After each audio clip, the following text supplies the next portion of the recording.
Alright guys, what I want to do this time is I want to break down this trade that I took on ARM this morning where I was able to get 750% in under an hour. So the way that I did this was, there's a few factors that go into this, right? I'm not just hopping in blind.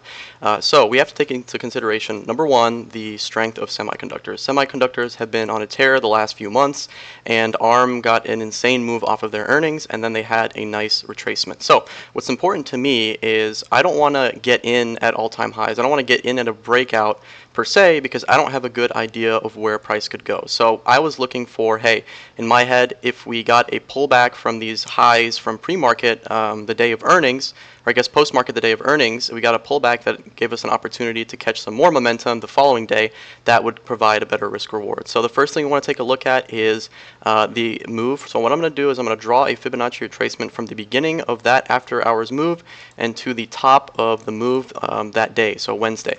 Now we can see that the bounce spot here was on the 50% retracement level. This is a golden level.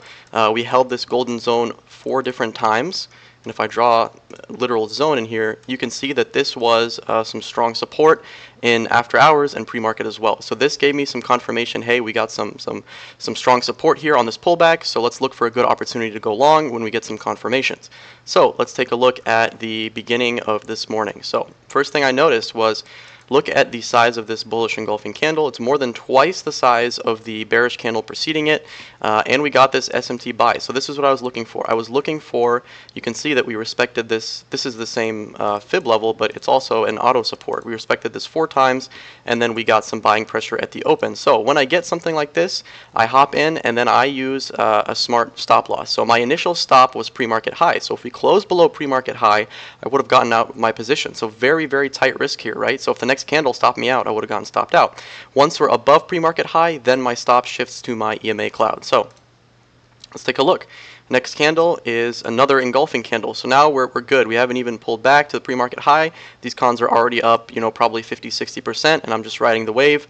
And what I really want to pay attention to here, which I can go ahead and see if I can. So sometimes I'll have the 5 EMA on here, but I guess I don't have it on my settings right now. But we can use the 9 EMA as well. But you'll see that we just keep ripping higher. And at this point, look at this. So let's draw the previous highs. So at this point, we broke through the previous resistance that was caused from all-time highs, and then we were able to hold that resistance on this candle, and we continued pushing higher.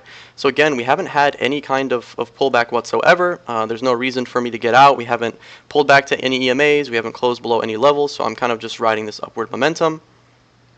And here is where I begin to look at scaling out. So at this point, well, it's kind of absurd, really. So I was out of my position here because I saw this top wick. Okay, so I'm now, you notice all these preceding candles did not have a significant top wick, but we notice that there is a significant top wick here, which is showing me that we're starting to get a little bit of sellers stepping in. So I scale out of my position. I get completely out of my position at 750%. These ran a ton. Now another thing to look at is look at this volume spike on this candle here, right? So you're seeing when we get this bullish volume come in again, that's more confirmation to keep holding. Now, another thing, which I forgot to enable here, is the bullish PC that gave me some additional confirmation to hold. So I'm going to turn on the bullish PC and I'll let this load up, and then you'll see right here. So this is a bullish PC signal, and this was a bullish PC signal on the breakout of all-time highs. Now that is some good conviction, right? So I'm getting a PC signal, I'm getting a breakout, I'm getting strong upside momentum, there's no reason for me to sell, and then here I sell from this first top wick indicating selling pressure, and you actually see we have a very nice pullback here, but we get some buying pressure, and we could actually see some more continuation, which we do get this sizable pullback, and then here is where I definitely would have gotten out because we get a PR signal. So that was my second sign that it was a good idea to get out, and if I wasn't out then, I definitely would have been out there.